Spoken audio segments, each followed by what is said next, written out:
Amanda, I hope the $1,500 I give you monthly has made your life easier. The owner of that low, resonant voice was my grandfather, who sat at the far end of the table. It was Thanksgiving Day.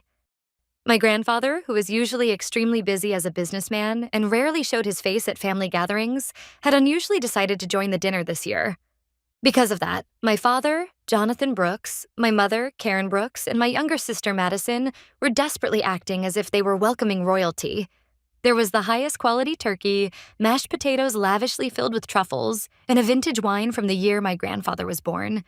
The living room was filled with the savory scent of the dishes and the cheerful laughter of my family. Being able to see my grandfather again after such a long time was a great joy for me. To tell the truth, ever since I left home, I had never attended Thanksgiving at my family home. I originally had no intention of coming that day either, but I couldn't refuse my grandfather's earnest invitation when he said, "I'll come this year. So Amanda, you come with me." And so I crossed the threshold for the first time in years. However, that perfectly staged atmosphere and my family's insincere behavior made me feel unbearably uncomfortable. As my father and the others tried to keep my grandfather in a good mood, the occasional glances they shot at me carried an unspoken pressure telling me not to say anything unnecessary. Eventually, the main dish was cleared away and pumpkin pie with a sweet spice aroma and coffee were brought out. Then the family's tension loosened slightly and a relaxed atmosphere began to spread. My grandfather quietly placed his coffee cup back on its saucer and suddenly fixed his gaze directly on me. In his eyes was a pure sense of concern for his granddaughter, whom he hadn't seen in a long time. "Amanda, haven't you lost a little weight? How are you feeling? You shouldn't push yourself too hard." The unexpected kindness made the tension in my heart loosen just a little. I gave him the best smile I could and answered as brightly as possible. "Thank you, Grandpa. I'm doing well. And if you'd like, you can come visit my place sometime." My grandfather narrowed his eyes with delight and nodded, saying, I would love to." And then he continued, "Have you gotten used to living alone? Becoming independent is no easy task." My grandfather went on with casual conversation in a gentle tone, but then, as if remembering something, he added more words. "Well, as long as you have a solid financial foundation, I suppose you can live with some peace of mind. With my monthly support, you don't have to worry about rent and your life should be much easier, right?" The sound of cutlery stopped, and every gaze in the room pierced into me, sitting small in the corner of the table. I couldn't keep up with the sudden question, and I barely managed to squeeze out my voice. "What are you talking about, Grandpa?" My question echoed emptily through the tense silence. If it's about that money, you don't need to worry." My father quickly cut in, interrupting my words with a swift tone. He didn't even bother wiping the sweat forming on his forehead as he forced a fixed smile toward Grandpa. "Amanda can be a little naive about the world, you know? Since she's not good at managing money, we simply took responsibility and handled it for her." Those words were like oil poured onto an open flame, making my grandfather's expression grow even harsher. "Manage it, you say?" His voice was low, tightly suppressing his anger. "Then answer me, Jonathan. If Amanda is supposed to be the one benefiting from this, why does she look as though she knows nothing about it? Can you show me proof right here, right now, that my money is truly being used for this child just as you claim?" The moment my father stumbled for words, my mother suddenly cut in, her voice trembling as though she were playing the tragic heroine. "Dad, how can you say something so cruel? You know how much we worry about Amanda, don't you? She's always been a difficult child, and we've been doing everything we can to protect her." But my grandfather was no longer fooled by her theatrics. He cut her off and exclaimed, "Be quiet, Karen. It was you who begged me for financial help in the first place." The air in the living room grew even colder. He then continued, "Was it 5 winters ago? With your voice trembling on the phone, you told me this?" Amanda left home without listening to our advice. "She's sick, and we're worried she won't be able to live alone. We can't sleep at night." I believed those words. I believed in your concern for your daughter and started sending the money. And now look. All I hear from this child is, "What are you talking about?" Explain to me what is going on. Exposed by the truth, her face turned deathly pale and she was left speechless. When she looked around as if begging for help, Madison, who had been silently picking at her nails until then, suddenly shouted in a shrill voice, "Grandpa, stop it already! You're going too far!" Madison stood up and glared at me. "You have no idea how much Mom and Dad have struggled. Amanda, you're always like this. Always talking about your own pain and suffering and never once thinking about how much everyone else has supported you. Even if you got the money, you'd just blow it all on meds or whatever nonsense you waste money on.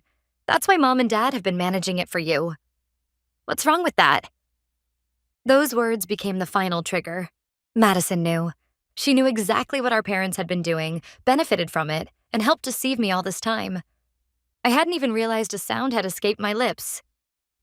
"That's a lie." Everyone turned to look at me. "Liar." Shaking, I stared straight at every one of them. "I never said I wanted to leave this house. It was you both, Mom, Dad, who told me to get out. You abandoned me." In response to my anguished cry, my mother pretended to collapse into tears and shrieked back at me. "What a terrible thing to say, Amanda. We would never tell you to leave. Your illness is making your memories confused." My father echoed her words, glaring at me as though I had lost my mind. "That's right. We refuse to indulge your delusions any longer." Their blatant denial burned away even the faintest trace of affection that had remained in my heart. Suppressing my trembling, I answered coldly, "My memories are confused? No. I remember it perfectly. The day I was thrown out of this house, left alone in the cold night with nowhere to go, I remember exactly who saved me." I had never forgotten the despair of that night, the cold that sank into my bones, not even for a single day. It was simply impossible to forget. Keeping my glare fixed on all of them, I revealed the truth I had replayed in my heart countless times since that night. I ran to Paige's house, and she took care of me for 2 weeks until I found an apartment. Her parents also remember how I showed up sobbing in the middle of winter, with nothing but the clothes on my back. They were furious, saying, "How could any parent throw out their daughter in the middle of the night?" If you want, I can call Paige right now and put her on speaker. She can testify very clearly whether I ran away for fun that night, or whether I was thrown out. Mom's face stiffened. I continued, "Most of my paycheck disappeared instantly. Rent, living expenses, treatment for my chronic illness, medication. I didn't have a single cent left. Whenever I was truly desperate for money, I worked the overnight shift at a 24-hour diner after my day job, sacrificing my sleep just to survive." Speaking the words alone brought the memories flooding back. The lingering smell of old grease stuck to the diner's kitchen, the heaviness in my limbs at dawn, the humiliation of counting a handful of coins and tips. All of it felt as if it were still clinging to my skin. And while I was working myself to the bone like that, what were you doing? I was shocked to see this house again today. The kitchen is remodeled, there's a brand new large refrigerator, and outside a shiny new SUV. When I begged for help, you ignored me, saying you had no money. So where exactly did you get the money for all this luxury? My parents exchanged glances, panicking, and muttered helplessly, They moved their mouths as if searching desperately for excuses, but the words got stuck in their throats and nothing meaningful came out. Then I turned my gaze to Madison. "And that's not all. Last summer, the three of you took a trip to Hawaii to celebrate Madison's high school graduation, didn't you? I saw it on your Instagram, Madison. You were laughing on the beach and you looked like you were having the best time of your life." At this direct accusation, Madison's face flushed bright red. "That's only because you were sick and you wouldn't have been able to travel anyway." She tried to make another excuse, but under Grandpa's icy stare, she swallowed her words. She only looked down in embarrassment. She too was an accomplice in this deception. Grandpa watched the ugly argument with a cold, unblinking gaze. Eventually, he quietly said, "That's enough," and took control of the room. Grandpa pulled his smartphone from his pocket and began making a call. Everyone in the room held their breath at his unexpected action. "It's me. Sorry to bother you on Thanksgiving. I need something urgently. Please send the full transaction history of the transfers I made every month from my personal account to Karen's, from 5 years ago until now, as a PDF to my email immediately. I want to confirm it here and now." His voice was quiet, but carried an undeniable authority that allowed no refusal. My father shouted in panic, "Wait, what are you doing?" but Grandpa only shot him a cold look and did not respond. The only sound in the room was the ticking of the clock. After what felt like an eternity, Grandpa's phone vibrated softly with an email notification. He put on his glasses, opened the email, and began slowly scrolling through the attached file. Then he slowly lifted his face from the screen and spoke, each word sharp as a blade. Transfer date, the 3rd of every month. Recipient Karen, your personal account. Amount, $1,500. And in the memo section, it clearly says this, Amanda's monthly support. He paused, then held the phone out across the table toward my parents, as though presenting irrefutable evidence. 60 times. For 5 years, without missing a single month, my goodwill reached you faithfully. But Amanda knew nothing. She never received this money? Not once in 5 years. So, explain it to me, Jonathan Karen. Where did my $90,000 disappear to? The total, $90,000, a specific and crushing figure, pressed heavily onto the atmosphere of the living room. It was no longer an amount that could be explained away with excuses. My father's face was twisted as if he had been punched in the gut, and my mother finally broke down, choking on sobs. Their faces were flushed red with guilt and shame. No excuse, no lie, could stand up against this immovable evidence. An unbearable silence dominated the room. My father finally forced out a voice, but it was neither an excuse nor a justification. Just one unbearably weak word. I'm sorry. That single word was the moment he admitted his guilt. When Grandpa heard it, he shook his head once in deep disappointment and quietly rose from his seat. He no longer spared them a single glance and gently placed his hand on my shoulder. Let's go, Amanda. There's no reason to stay here any longer. I nodded wordlessly and stood up. Leaving my stunned parents and sister behind, we turned our backs on them. Thus, the Thanksgiving dinner came to an end. The following weekend, Grandpa called for me, and I visited his home. Seated deep in the leather sofa of his study, Grandpa let out a long, heavy sigh the moment he saw my face. I'm sorry, Amanda. I should have uncovered the truth much earlier. This is my responsibility. His voice was thick with self-reproach. To be honest, it never occurred to me to doubt them at all. But when Tyler came to visit about a month ago and started talking about them, I began to sense something was off. Tyler was my mother's younger brother. In other words, my uncle. Grandpa spoke with a bitter expression, recalling their conversation. Tyler told me they were invited to dinner at Karen's place, and he felt like he was stepping into a movie star's mansion. Apparently, my mother held a sort of show-off party, inviting Tyler's family over to celebrate the completion of the kitchen remodel. Tyler was puzzled as he told me, the flooring was imported marble from Italy and the refrigerator was top-of-the-line commercial grade. I know Jonathan's company is doing only moderately well, so where did all that money come from? Don't tell me you have been secretly helping them out. Grandpa exhaled deeply, his face heavy with regret. The moment I heard Tyler's words, a terrible suspicion flashed through my mind. I was giving help. Yes, but that help was meant for you, Amanda. But what if the money wasn't going to you, but straight into their pockets?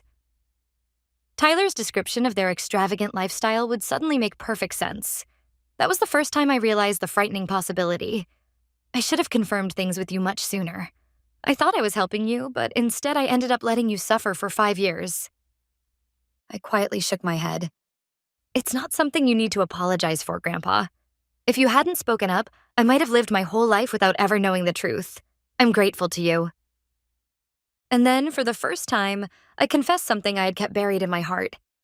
Ever since the day I was thrown out of the house, I fought with everything I had. When I realized I couldn't rely on my family, I decided I had no choice but to become strong. Strong enough to wear armor made of iron. I worked day and night, studied business through the pain, and 3 years ago, I started my own small consulting firm. Grandpa's eyes widened in astonishment. At first, all I had were tiny jobs, and there were so many times I thought I would break. But I never gave up. Now things are finally starting to move in the right direction. My clients are growing, and I'm financially stable enough that I don't need anyone's help anymore. I continued in a calm voice as I looked out the window. Of course, I lost a lot along the way. But because of that hardship, I was able to become truly independent. I gained a strength that belongs only to me, something no one can ever take away. When Grandpa finished listening to my words, he nodded deeply, his expression filled with both relief and pride. I see. You've grown into a fine woman, Amanda. You truly have worked hard, all on your own. His eyes glistened with faint tears, but his expression soon shifted into something far more severe. But that doesn't mean Jonathan and Karen's crimes can simply disappear. While you were struggling this much, they were stealing your money and living in luxury. This has gone far beyond the bounds of something that can be forgiven as a family matter. Grandpa spoke in a resolute voice. I intend to take formal legal action against them. This is a crime. They need to understand the weight of what they've done under the full force of the law. However, this will also pull you into the fight. I cannot proceed without your consent. Amanda, tell me what you want. At his words, I nodded quietly. I feel the same way, Grandpa.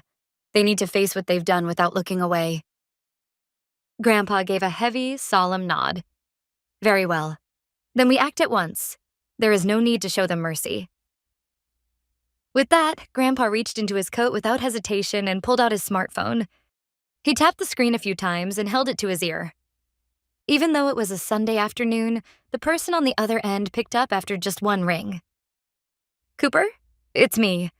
Sorry to disturb you on a holiday, but I need you to move quickly on an urgent case. Grandpa's voice had transformed entirely. Gone was the warmth he showed me a moment ago. In its place was the cold, commanding tone of a businessman standing at the forefront of his field. Yes, it's a lawsuit. The defendants are Jonathan Brooks and Karen Brooks. Yes, my daughter and her husband show no leniency whatsoever. The charges are embezzlement and fraud. The victim is my granddaughter, Amanda. The amount totals $90,000.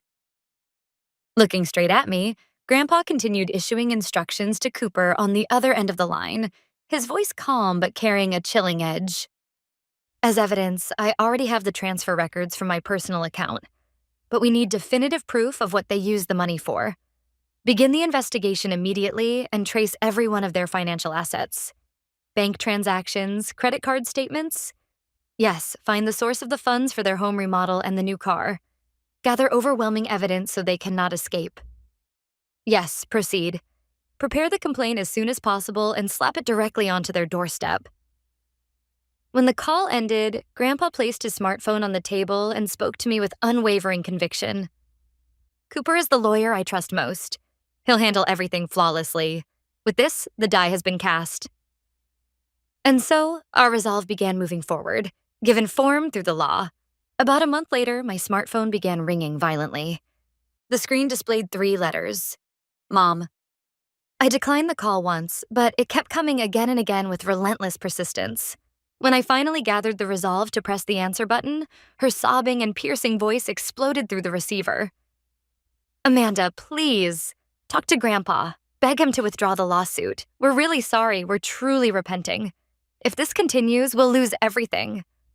Please, Amanda, I'm begging you. The moment I heard her desperate pleading and the word family, my heart became strangely cold and still. With a voice stripped of all emotion, sharp as ice, I said, Repenting? Is that how someone who's repenting behaves? What? Help you because we're family? I can't believe you can say that. You're not trembling because you regret what you did to me. You're scared of losing your comfortable life and your social image, aren't you? She fell silent for a second, as if the truth had struck her hard, then rushed into rapid excuses. No, we really are reflecting on what we did. We can talk it through. Talk it through? It's too late for that. Grandpa called the lawyer because you deceived me for 5 years, ignored my suffering, and spent my money on luxury. This isn't something that can be solved with reflection. This is the consequence of what you chose. Amanda, how can you take your own family to court? At her voice full of self-pity, I finally pulled out the thorn that had been lodged in my chest for so long and thrust it back at her. Do you remember 2 years ago, when I called you crying because I couldn't afford the renewal fee for my apartment? I needed help more than anything.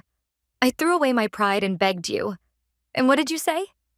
Handle your own problems. Stop relying on us. Don't expect us to bail you out. Then you coldly hung up on me. On the other end, I heard her inhale sharply. Her silence confirmed everything. So now I'm going to return those exact same words to you. Handle your problems yourselves. With that, I ended the call. Her scream-like voice was cut off mid-sentence. Immediately afterward, my smartphone went wild with incoming messages. From Jonathan, "You ungrateful brat, who do you think raised you?" From Madison, "You're a horrible person. I can't believe you're suing your own family."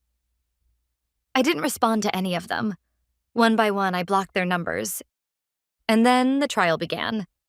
The atmosphere in the courtroom was cold and solemn. In the high-ceiling room, even the judge's single cough echoed with heavy gravity. My parents, who were seated across from the witness stand, looked nothing like the arrogant figures I saw on Thanksgiving night. Jonathan sat with his shoulders slumped as if swallowed by his suit, and Karen stared blankly into the void, her face pale. Madison, sitting beside them, had lost her former glow entirely and kept her head down, trembling. In contrast, my heart was strangely calm. Grandpa sat beside me, and next to him sat Cooper, our attorney, both quiet and composed. All we were waiting for was the proper end to be delivered. Cooper began presenting the evidence one piece at a time, calmly and methodically. He showed the 60 months of bank statements documenting the transfers from Grandpa's account into Karen's personal account. He pointed out the unambiguous note in the remarks section, Amanda's monthly rent. But the most decisive evidence came from Karen's account records. A few days after each deposit from Grandpa on the 3rd of every month, withdrawals for a car loan or credit card payments for vacation expenses were made, as if perfectly timed. There was not a single line indicating any transfer made to me. The defense attorney weakly argued that it had simply been financial help within the family, and that there had been no malicious intent, but Cooper immediately cut him down. "No malicious intent, you say? Then please explain this." The defendants hid the fact that they had thrown Amanda out of the house, lied that they needed help because they were worried about their daughter, used the money meant for her survival for their own luxuries, and all the while coldly rejected Amanda's pleas for help. Where in this series of actions are we expected to find goodwill? The courtroom fell silent. Everyone understood the ugly truth of this family. When the closing arguments ended, the judge opened his mouth to announce the verdict. His voice carried no trace of emotion, sounding instead like the voice of the law itself. The defendants, Jonathan Brooks and Karen Brooks, are found, beyond any reasonable doubt based on the submitted evidence, to have committed unlawful misappropriation of funds belonging to the plaintiff, Amanda Brooks. Therefore, the defendants are hereby ordered to return the full amount of $90,000 misappropriated over the course of 5 years, plus an additional 5% annual interest for delayed damages. A sharp sound echoed as the gavel struck. That dry sound signaled my severance from the past. Jonathan hung his head in defeat, and Karen quietly collapsed in tears. I did not look at them. I kept my gaze fixed straight ahead. The trial ended and several months passed. Into my personal bank account was deposited $90,000, along with the accumulated interest, bearing the full weight of the 5 years that had been stolen from me. I used a portion of the money to give Grandpa a heartfelt gift for everything he had done for me. The rest I invested back into the consulting company I had poured my life into building, and saved for the peaceful future I was finally able to envision. It was no longer money I needed to survive. It was proof, undeniable and official, that my justice had been recognized and my dignity restored.